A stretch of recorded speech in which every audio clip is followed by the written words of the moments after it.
देखो, जब हमारा हीरो उस एनोमलीज किंग को पूरी तरह से डोमिनेट करने में बिजी था, तब तक बाकी सारे सपोर्ट कास्ट और बचे हुए रैंकर्स आखिरकार उस कॉम्बैट जोन में इकट्ठे हो चुके थे। सो किंग, जो शुरू से ही इस बड़े बैटल को देख रही थी, वो तो हमारे एमसी को देखते ही पूरी तरह से हैरान रह गई। वो इतनी स्टंड थी कि एक सही सोच भी नहीं बना पा रही थी। यार, वो तो सच्चाई पर सवाल उठा रही थी और उसको समझ नहीं आ रहा था कि क्या बोले। हमारे हीरो की पावर का ये नज़ारा देखकर गु युरू ने जोर से चीख मारी। उसको यकीन ही नहीं हो रहा था, वो बरियल सीलर जिंदा है। कैसे? एक तो वो डेथ किंग के उस जरूरी सर्टेन डेथ लॉ से निकल गया, और उसके बाद उसने इतनी हिम्मत दिखाई कि उसने सीधे नरक के 100 गोस्ट्स को समन कर लिया, सिर्फ डेथ किंग को खा जाने के लिए। सीनियर वू ये हैरान कर देने वाला नज़ारा देखते हुए हल्के से हंसे और शांति से हालत को समझाने लगे। हो सकता है यूरू, सच्चाई उससे भी ज्यादा चक्का देने वाली हो जैसा तुम सोच रही हो। वो सर्टेन डेथ लॉ ऐसी चीज नहीं है जिससे तुम बस बच जाओ, उसको तो पूरा तोड़ना पड़ता है। दरअसल बरियल सीलर ने उस खतरनाक फंदे को तोड़ने के लिए एक अचूक स्ट्रैटेजी बना ली थी, उसी वक्त जब उसको डेथ किंग के उस डर भरे डोमेन में खींच लिया गया था। हाँ, टेक्निकली वो एक पल के लिए मरा जरूर था, लेकिन ऐसा करके उसने वो एनर्जी हासिल कर ली जो डेथ किंग को खत्म करने के लिए चाहिए थी, और इस तरह वो मौत की गिरफ्त से ड्रामेटिक तरीके से वापस लौट आया। ये सुनकर गु यूरू का मूड बहुत गंभीर हो गया और उसने जोर देकर पूछा, लेकिन क्या सच में ये पॉसिबल है कि एक इंसान के पास ऐसी अजीब एबिलिटी हो, जीवन और मौत को पलटने की पावर? डेथ किंग तो एक अवेकेंड एनोमलीज किंग है, सबसे बड़े खतरों में से एक। क्या ये डर वाली बात हो सकती है कि डेथ किंग ने बरियल सीलर को पहले ही? सीनियर वू ध्यान से उसकी बढ़ती हुई चिंताओं को सुन रहे थे। इससे पहले कि गु यूरू अपनी वो अजीब बात पूरी कर पाती, गैलन ने मजबूती से टोक दिया, नहीं, उस सीन को और करीब से देखो। अगर बरियल सीलर सच में हार चुका होता, या फिर एक बिना दिमाग वाला पपेट बन गया होता, या डेथ किंग की पैरासिटिक एंटिटी का बस एक जरिया होता, तो हम इतने सारे बचे हुए लोगों को रेस्क्यू नहीं कर पाते।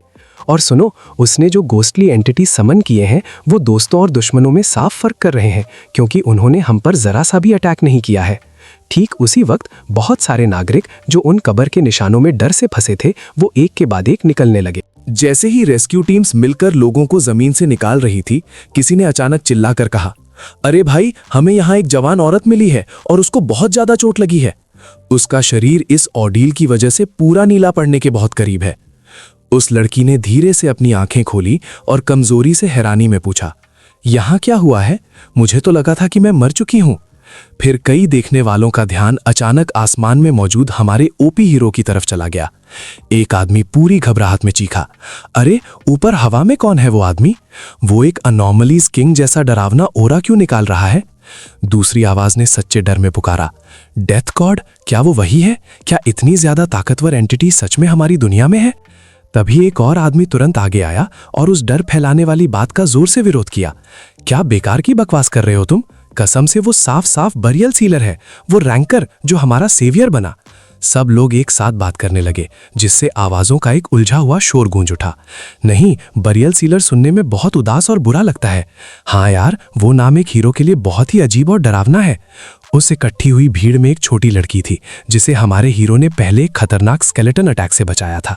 जिस पल उसने अपने बचाने वाले को पहचाना, उसके चेहरे पर एक बड़ी मुस्कुराहट आ गई और उसने पूरे विश्वास से बोला, वो एक देवता है, वो हमारा शक्तिशाली गॉड है। उसने उस बुरे मॉन्स्टर को पूरी तरह से खत्म कर दिया। बैटलफील्ड के काफी ऊपर हमारे हीरो ने एक बहुत बड़ा साइथ बनाया, जो पूरा शुद्ध डरावनी एनर्जी से बना हुआ था। सामने बचे हुए खतरे को घूरते हुए उसने ठंडे इरादे से कहा, आखिरकार वक्त आ गया है कि ये सफरा तफरी को पूरी तरह से खत्म किया जाए। जैसे ही उसने अपना बोलना खत्म किया, उसने वो विशाल एनर्जी से बना हुआ साइथ पूरी ताकत से आसमान में घुमाया। एक ही पल में पावर का एक जबरदस्त धरती हिला देने वाला स्लैश सीधे आसमान से गुजरा। नीचे देख रहे लोग शौक और उलझन से पूरी तरह हिल गए थे।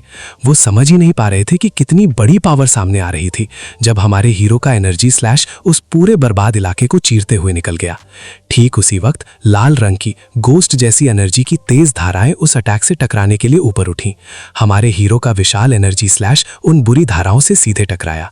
जैसे ही एनर्जीज मिली, वो अजीब लाल गोसली पावर तुरंत टूटने लगी और टकरार के साथ पूरी तरह से गायब हो गई। जमीन से ये अद्भुत नजारा देखते हुए सीनियर वू ने गहरी हैरानी में चिल्लाया, यार, नेदरवर्ल्ड रेल्म यहाँ आ चुका है, जो 10,000 भूत के रूप में एक साथ रो रहे हैं। ये तो सीधे सच्चे नरक को इस दुनिया में समन करना है। आसमान में हमारा हीरो बची हुई लाल घोंसली एनर्जी से पूरी तरह घिर गया था। उस जरूरी वक्त पर उसने जबरदस्ती अपनी सबसे बड़ी यांग एट्रीब्यूट को एक्टिवेट किया और एक बहुत ही जला देने वाली फायर टाइप एनर्जी वेव छोड़ दी। उसने आसमान में गरजते हुए कहा, तुम सबका वक्त आ गया है कि इस जगह को छोड़ दो। वापस उस भरावने अबिस में चले जाओ जहां से तुम आने की हिम्मत की। जिस पल उसने वो विशाल सोलर एनर्जी छोड़ी, उनके ऊपर का पूरा आसमान सूरज जितनी तेज रोशनी से चमकने लगा। ये अद्भुत चमक कुछ वक्त तक रही, जब तक कि आखिरकार आसमान अपनी नॉर्मल हालत में नहीं लौट आया।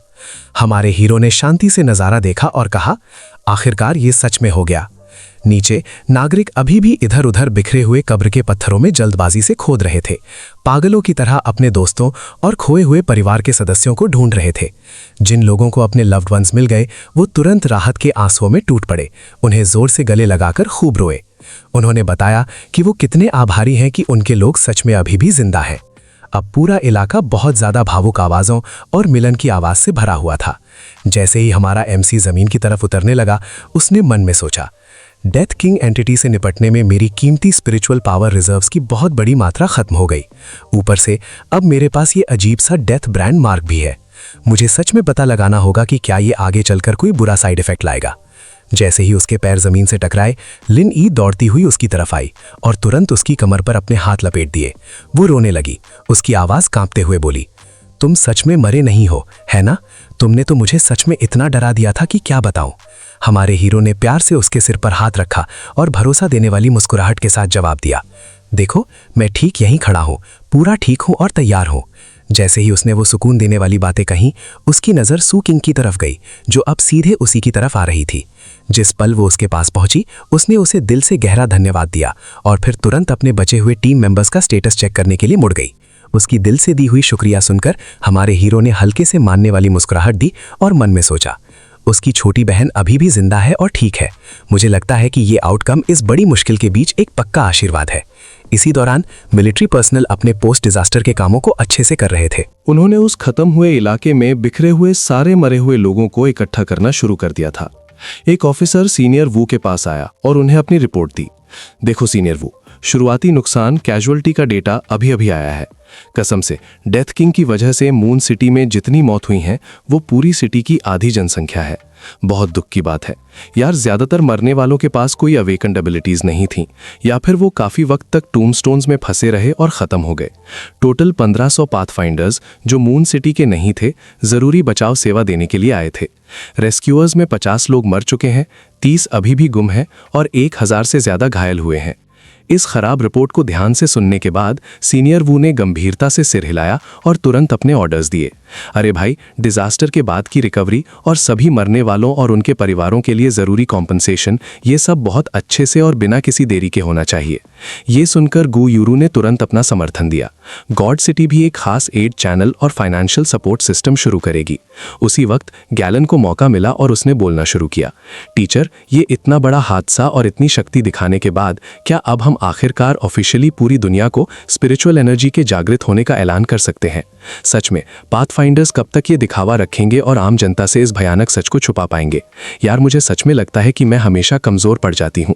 मेरी अभी की ताकत इतने सारे लोगों को बचाने के लिए काफी नहीं है। उसकी चिंताओं को ध्यान से सुनते हुए सीनियर वू ने शांत आवाज में जवाब दिया, देखो, ये जरूरी फैसला इतना मुश्किल है कि सिर्फ तुम या मैं इसको तय नहीं कर सकते।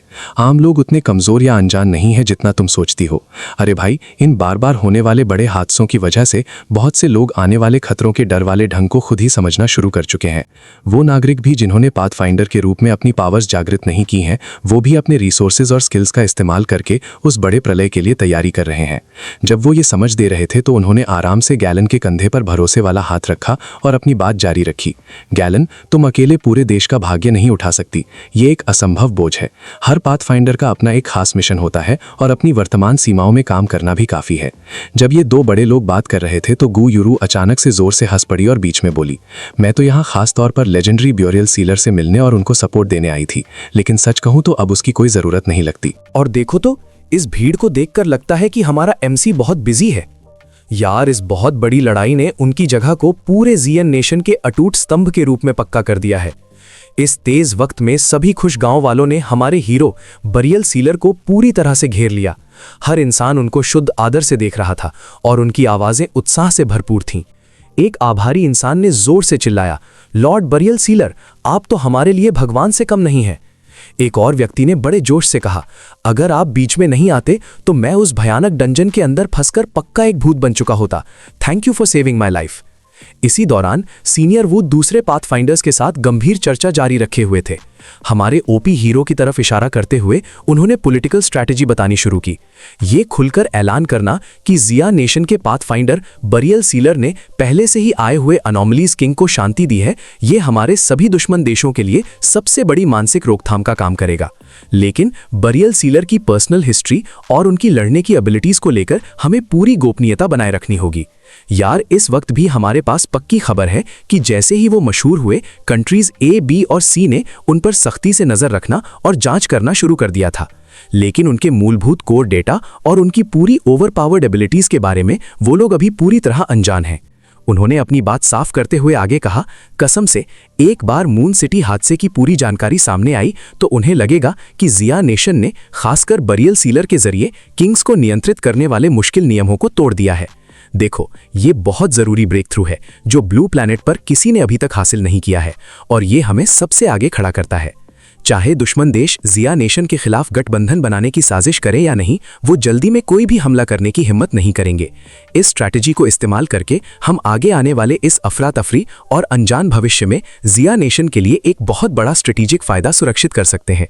तभी अचानक से बहुत ज्यादा उत्साहित होते हुए सीनियर वू ने ऐलान किया, ठीक है, बहुत हो गई पॉलिटिक्स, अगला काम अब वापस लौटने का और इस हादसे से मिले सारे ऑन-साइट डेटा और रिकॉर्डिंग्स को बहुत अच्छे से जांचने का वक्त है। हमको एक पूरे अनोमली स्किन की विस्तारित जानकारी जितना जल्दी हो सके उतना जल्दी समझ लेनी चाहिए। जिया नेशन के सामने बहुत बड़ी चुनौतियां हैं और आगे का रास्ता बहुत लंबा और मुश्किल है।